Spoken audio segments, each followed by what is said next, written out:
Dear students, आज हम लोग अध्ययन करेंगे क्लास 12th में रसायन विज्ञान के अंतर्गत चैप्टर 2 विलयन के बारे में। तो सबसे पहले हम लोग अध्ययन करेंगे कि विलयन, वास्तव में विलयन क्या होता है, हम विलयन किसे कहते हैं। अपने दैनिक जीवन में हम लोग विभिन्न प्रकार के विलयन प्रयोग करते हैं, लेकिन वास्तव में विलयन क्या होता है हम यहाँ पर समझेंगे। देखिए, विलयन का अर्थ होता है कि दो या दो से अधिक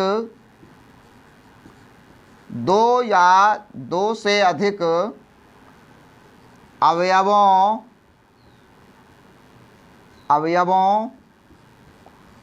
लिख सकते हैं या पदार्थों का समांगी मिश्रण विलयन मीन्स सॉल्यूशन भी कह सकते हैं, सॉल्यूशन या विलयन कहलाता है। दो या दो से अधिक अवयवों या पदार्थों का समांगी मिश्रण विलयन कहलाता है। यहाँ पर जो समांगी शब्द का प्रयोग किया गया है, समांगी मिश्रण कई प्रकार के होते हैं।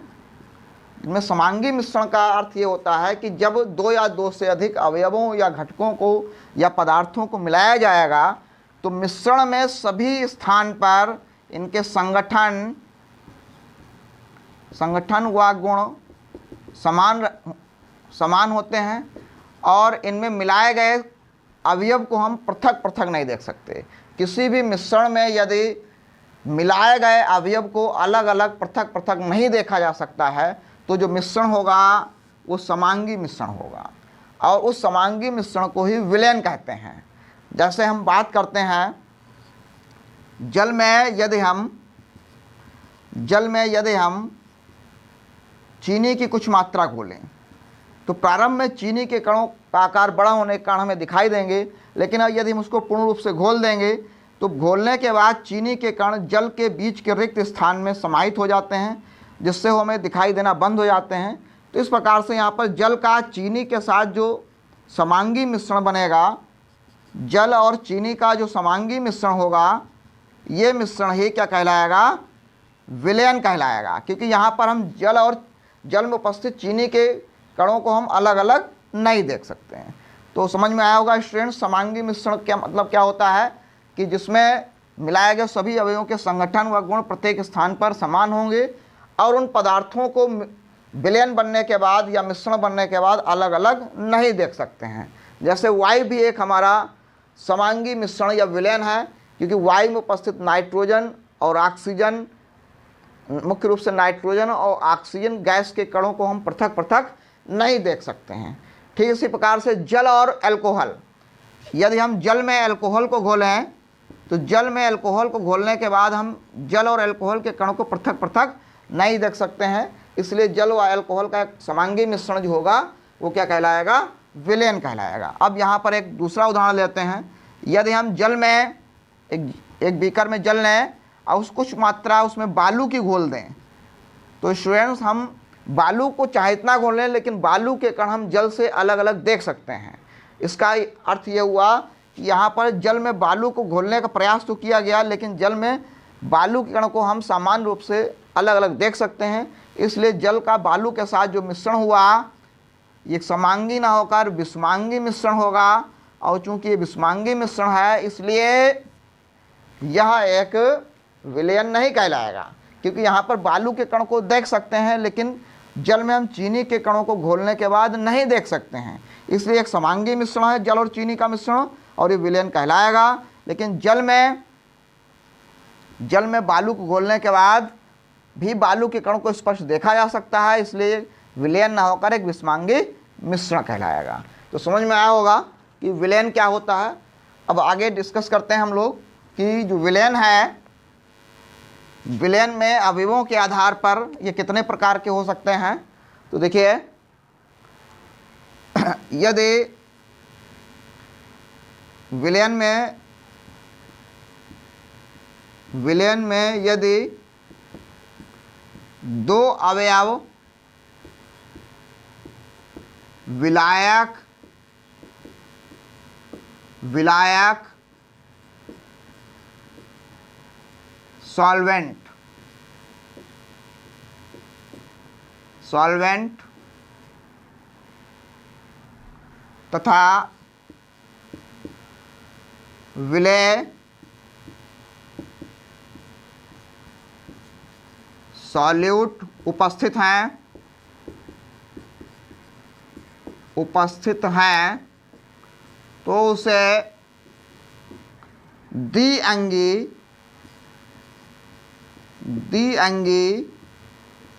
विलयन बाइनरी सॉल्यूशन के नाम से जानते हैं। बाइनरी सॉल्यूशन के नाम से जानते हैं। और इस लेसन में हम मुख्य रूप से द्विअंगी विलयन के बारे में ही अध्ययन करेंगे। इसके अतिरिक्त त्रिअंगी विलयन भी हो सकते हैं। यदि तीन अवयव उपस्थित हैं, यदि किसी विलयन में तीन अवयव उपस्थित हैं तो उसे हम त्रिअंगी विलयन कहते हैं। लेकिन हमें मुख्य रूप से द्विअंगी या बाइनरी सॉल्यूशन के बारे में अध्ययन करना है। तो द्विअंगी विलयन में दो अवयव उपस्थित होते हैं। पहला होता है विलायक, फर्स्ट है विलायक, और दूसरा है विलेय। तो विलायक का मतलब क्या होता है कि विलयन में उपस्थित वह अवयव जो अधिक मात्रा में उपस्थित होता है, अधिक मात्रा में उपस्थित होता है तथा जिसकी भौतिक अवस्था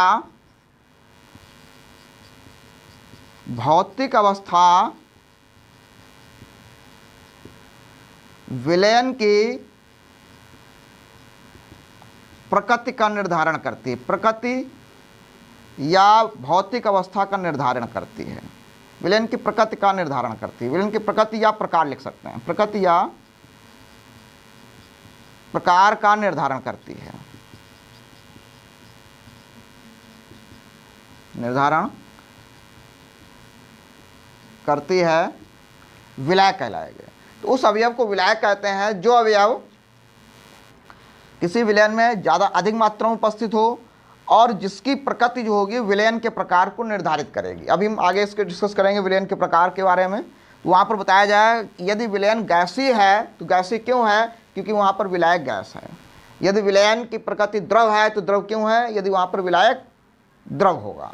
यदि विलायक द्रव है तो विलयन की प्रकृति भी द्रव होगी। यदि विलायक ठोस है तो विलयन की प्रकृति भी ठोस होगी। तो किसी भी विलयन की प्रकृति या विलयन का जो प्रकार होगा वो मुख्य रूप से विलायक की प्रकृति के द्वारा या विलायक की भौतिक अवस्था के द्वारा निर्धारित किया जाता है। तो इस अवयव को हम विलायक के नाम से जाने जाएंगे जो विलयन की प्रकृति को निर्धारित करेगा। दूसरा अवयव है विलेय। विलेय क्या होता है, वो अवयव जो किसी विलायक में घोला जाता है। वो अवयव जो किसी विलायक में घोला जाता है, घोलने के बाद जो समांगी मिश्रण प्राप्त होता है उस मिश्रण को हम विलेय कहते हैं। क्या कहते हैं, विलेय कहते हैं। तो विलायक और विलेय जब मिलते हैं तभी हमें विलयन प्राप्त होता है। तो अब एक उदाहरण के द्वारा समझते हैं। जैसे यदि हम एक बीकर में जल लें और उस जल में हम NaCl को डिजॉल्व करें, घोलें, तो NaCl को जल में घोला गया तो घोला क्या जा रहा है, NaCl को। NaCl हमारे लिए क्या होगा, एक विलेय होगा। अब किस में घोला गया, NaCl को जल में घोला गया। कहाँ घोला गया, जल में घोला गया। तो जल क्या होगा, एक विलायक होगा। तो जल एक विलेय का कार्य करेगा और NaCl एक विलेय का कार्य करेगा। तो जो पदार्थ घोला जा रहा है वो विलेय होगा, जिस पदार्थ में घोला जा रहा है वो एक विलायक होगा। तो स्टूडेंट समझ में आया होगा, चाहे तो नोट कर सकते हैं। इसके बाद हम लोग डिस्कस करेंगे विलयन के प्रकार के बारे में।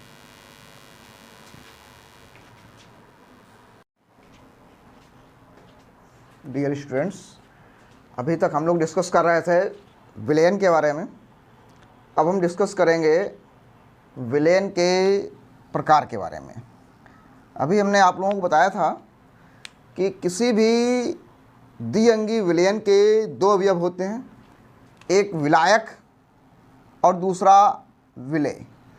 विलायक वो अवयव होता है जो किसी विलेन की भौतिक अवस्था को निर्धारित करता है। तो विलायक की प्रकृति के आधार पर विलेन के प्रकार को वर्गीकृत किया गया है विभिन्न प्रकार से। तो देखते हैं, सबसे पहले विलेन का प्रकार है गैसीय विलेन। गैसीय विलेन का अर्थ ये हुआ जहाँ पर विलायक की जो प्रकृति होगी वो गैस होगी, या विलायक की भौतिक अवस्था गैस होगी, लेकिन विलेय हमारा जो है गैस भी हो सकता है, द्रव भी हो सकता है और ठोस भी हो सकता है। जैसे यदि गैसीय विलायक में विलेय भी गैस हो, मतलब हमारा माध्यम भी गैस हो और उसमें मिलाया गया पदार्थ जो विलेय है वो भी गैस हो, तो उस विलेयन के प्रकार को हम गैसीय विलेयन बोलते हैं, गैसीय विलेयन कहते हैं। इसका उदाहरण है नाइट्रोजन और ऑक्सीजन का मिश्रण। नाइट्रोजन और ऑक्सीजन का मिश्रण। नाइट्रोजन भी गैस है जो अधिक मात्रा में उपस्थित होती है, और उसमें उपस्थित ऑक्सीजन भी गैस है जो यहाँ पर एक विलेय का कार्य करेगी। नाइट्रोजन एक विलायक का कार्य करेगा और ऑक्सीजन एक विलेय का कार्य करेगी। ठीक इसी प्रकार से यदि विलायक गैस है लेकिन विलेय हमारा द्रव हो जाए, गैसीय माध्यम में कोई द्रव विलायक उपस्थित हो, जैसे वायु में उपस्थित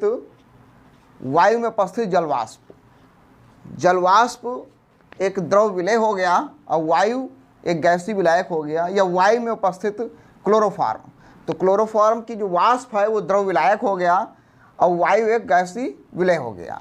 इसी प्रकार से वायु में उपस्थित परफ्यूम एक द्रव विलेय हो गया और वायु एक गैसीय विलायक हो गया।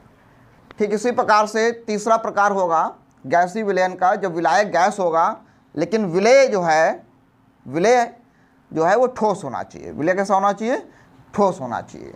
जो पदार्थ मिलाया जाएगा विलायक में वो ठोस होना चाहिए। तो इसका उदाहरण है वायु में कपूर। तो वायु एक गैसीय माध्यम है जो एक विलायक का कार्य कर रहा है, लेकिन वो कपूर ठोस होता है, जब उसको गर्म किया जाता है सीधे वो गैसीय माध्यम में चला जाता है। तो यहाँ वायु में कपूर एक गैसीय विलेयन का प्रकार होगा, या वायु में उपस्थित आयोडीन का विलेयन एक गैसीय विलेयन का प्रकार होगा, जिसमें कपूर और आयोडीन दोनों ठोस विलेय है, वायु एक गैसीय विलायक है। तो इस प्रकार से स्टूडेंट समझ में आया होगा कि गैसीय विलेयन क्या होते हैं, कि ऐसे विलेयन जिनमें विलायक गैस होगा लेकिन विलेय जो है गैस भी हो सकता है, द्रव भी हो सकता है और ठोस भी हो सकता है। ठीक है, अब बात करते हैं द्रव विलेयन की। द्रव विलेयन का मतलब है यहाँ पर हमारे विलायक की भौतिक अवस्था द्रव होगी, लेकिन विलेय हमारा गैस हो सकता है, द्रव हो सकता है और ठोस हो सकता है। तो देखते हैं, सबसे पहले जब विलायक द्रव है लेकिन विलेय हमारा गैस है, तो इसका उदाहरण है कोल्ड ड्रिंक्स। कोल्ड ड्रिंक्स में क्या होता है कि जो द्रव विलायक होता है, द्रव विलायक में CO2 को डिजॉल्व किया जाता है, CO2 को घोला जाता है। तो कोल्ड ड्रिंक्स या इसी प्रकार से सॉफ्ट ड्रिंक्स, कोल्ड ड्रिंक्स हो गई सॉफ्ट ड्रिंक्स। कोल्ड ड्रिंक्स व सॉफ्ट ड्रिंक्स दोनों में जो है क्या होता है कि द्रव विलायक में CO2 को घोला जाता है। तो ये दोनों जो है द्रव विलयन के प्रकार कहलाएंगे। दोनों क्या होंगे? द्रव विलयन के प्रकार होंगे, जिनमें CO2 जो होगी गैसीय विलेय का कार्य करेगी। ठीक इसी प्रकार से द्रव विलायक होगा लेकिन यहाँ पर विलेय भी द्रव होगा। जब विलायक भी द्रव हो और विलेय भी द्रव हो तो ऐसी परिस्थिति में इसका उदाहरण होगा जल और अल्कोहल का विलयन, क्योंकि जल भी एक द्रव है और अल्कोहल एथेनॉल भी एक द्रव है। तो ऐसे कोई द्रवों का मिश्रण जिनमें जो है विलायक और विलेय दोनों ही द्रव होंगे, तो वो द्रव विलयन का उदाहरण कहलाएगी। जैसे जल और अल्कोहल या दूध और जल का मिश्रण, ये भी एक द्रव विलयन के अंतर्गत आएगा जो है। ठीक इसी प्रकार से जब विलायक द्रव हो लेकिन विलेय हमारा ठोस हो, विलेय कैसा हो, ठोस हो, तो इसका अर्थ यह है कि द्रव विलायक में हम कोई ठोस विलेय पदार्थ घोल दें। जैसे हम जल में चीनी घोल दें, जल में ग्लूकोज घोल दें, जल में यूरिया घोल दें, जल में यूरिया को घोल दिया जाए तो यहाँ पर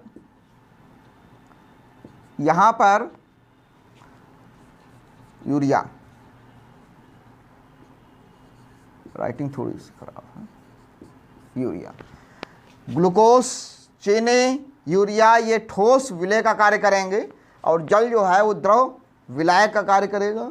तो ये जो है द्रव विलयन कहलाएंगे। हमें इस चैप्टर के अंतर्गत, विलयन चैप्टर के अंतर्गत मुख्य रूप से द्रव विलयन में द्रव विलायक और द्रव विलेय के बारे में अध्ययन करना है और द्रव विलायक और ठोस विलयन के बारे में अध्ययन करना है। ये दो प्रकार के जो द्विअंगी विलयन है इन्हीं के बारे में मुख्य रूप से इस चैप्टर में हमें स्टडी करनी है।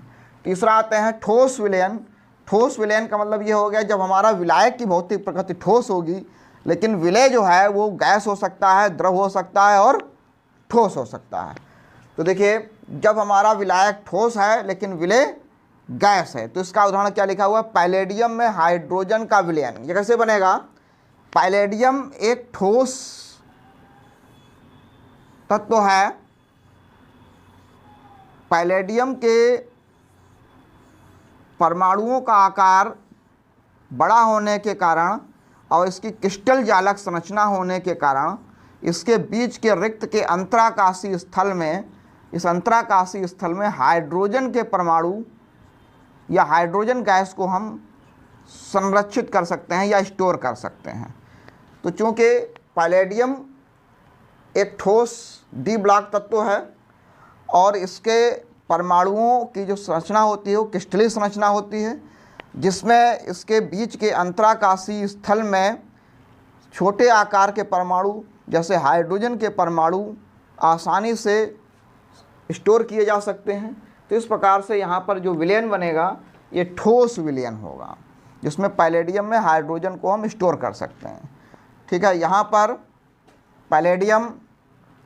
पैलेडियम एक ठोस विलायक होगा और चूँकि हाइड्रोजन को स्टोर किया जा रहा है तो हाइड्रोजन एक गैसीय विलेय कहलाएगा यहाँ पर। ठीक है, इसी प्रकार से आते हैं जब विलायक हमारा ठोस होगा और विलेय हमारा द्रव हो जाएगा। तो इसका उदाहरण है जिंक अमलगम। जिंक अमलगम में क्या होता है, जिंक एक ठोस विलायक है और मरकरी एक द्रव विलेय है। तो इस प्रकार से यहाँ पर जिंक और मरकरी का जो विलयन होगा ठोस विलयन का प्रकार होगा जिसमें जिंक एक ठोस विलायक है और मरकरी एक द्रव विलेय है। इसी प्रकार से सोडियम अमलगम भी इसी का उदाहरण होगा जिसमें सोडियम एक ठोस विलायक होगा और मरकरी एक द्रव विलेय होगा। तो जितने भी अमलगम होते हैं ये एक ठोस विलयन होते हैं जिनमें मरकरी जो होती है वो एक द्रव विलेय का कार्य करती है। और सबसे अंतिम देखते हैं हम लोग जहाँ पर ठोस विलायक भी ठोस होगा और विलेय भी ठोस होगा। तो इस जो यहाँ पर जो विलयन का प्रकार होगा ठोस विलयन कहलाएगा। और इसके जो उदाहरण होंगे जितनी भी मिश्र धातुएँ होती हैं, मिश्र धातुएँ क्या होती हैं, दो या दो से अधिक लगभग समान आकार की धातुओं का एक समांगी मिश्रण होता है। कैसा मिश्रण होता है, समांगी मिश्रण होता है जिनमें से जो धातुएं होती हैं जो अधिक मात्रा में होगी वो एक विलायक का कार्य करेगी और जो कम मात्रा में होगी वो विलेय का कार्य करेगी। जैसे यहाँ पर स्टील है और पीतल, स्टील और पीतल, इसी प्रकार से अन्य जितनी भी मिश्र धातुएं होती हैं ये सभी ठोस विलयन का कार्य करती हैं। तो स्टूडेंट्स आज हम लोगों ने सीखा यहाँ पर कि विलयन क्या है, विलयन के प्रकार कितने प्रकार के होते हैं और विलयन का जो प्रकार का वर्गीकरण किया गया है वो किस आधार पर किया गया है। तो स्टूडेंट्स हम लोगों को याद रखना है कि विलयन का जो वर्गीकरण किया गया है वो विलायक की भौतिक अवस्था के आधार पर किया गया है। कोई भी उदाहरण तुम्हें दिया जाए पेपर में, उसमें ज्ञात करना हो कि विलयन का प्रकार कैसा है, गैसीय है, द्रव है या ठोस है, तो वहाँ पर तुम्हें सबसे पहले जानकारी करनी होगी कि विलयन जो है, विलयन में विलायक की प्रकृति कैसी है। जैसे यहाँ पर दिया गया है वायु में क्लोरोफॉर्म का मिश्रण, वायु में क्लोरोफॉर्म का मिश्रण। पता करना है कि किस प्रकार का विलयन है। तो सबसे पहले हम ये समझेंगे कि वायु में जो क्लोरोफॉर्म है तो यहाँ पर विलायक क्या है, विलेय क्या है। तो वायु में क्लोरोफॉर्म का मिश्रण है तो क्लोरोफॉर्म को घोला गया होगा, किसमें घोला गया होगा, वायु में। तो वायु कैसी है, गैसीय माध्यम है, तो यहाँ पर ये गैसीय विलयन का प्रकार हो गया। अब जैसे कह दिया गया कि जल व एथेनॉल का विलयन, ये किस प्रकार के विलयन का प्रकार होगा। तो देखना है कि जल में एथेनॉल को घोला गया है तो जल भी द्रव है, जल भी द्रव है और एथेनॉल भी द्रव है, तो यहाँ पर ये द्रव विलयन का प्रकार होगा। तो इस प्रकार से हम ज्ञात कर सकते हैं कि विलयन की प्रकार की प्रकृति कैसी होगी। तो यहाँ पर तुम्हें ध्यान देना है कि विलायक की जो प्रकृति होगी वही विलयन के प्रकार की प्रकृति होगी। अगर ये तुम स्टूडेंट्स वीडियो अगर अच्छा लगा हो तो अपने साथी स्टूडेंट्स को शेयर करें और लाइक करें, जिससे हम आगे आने वाले वीडियो के लिए हमें प्रोत्साहन मिलता रहे। Thank you.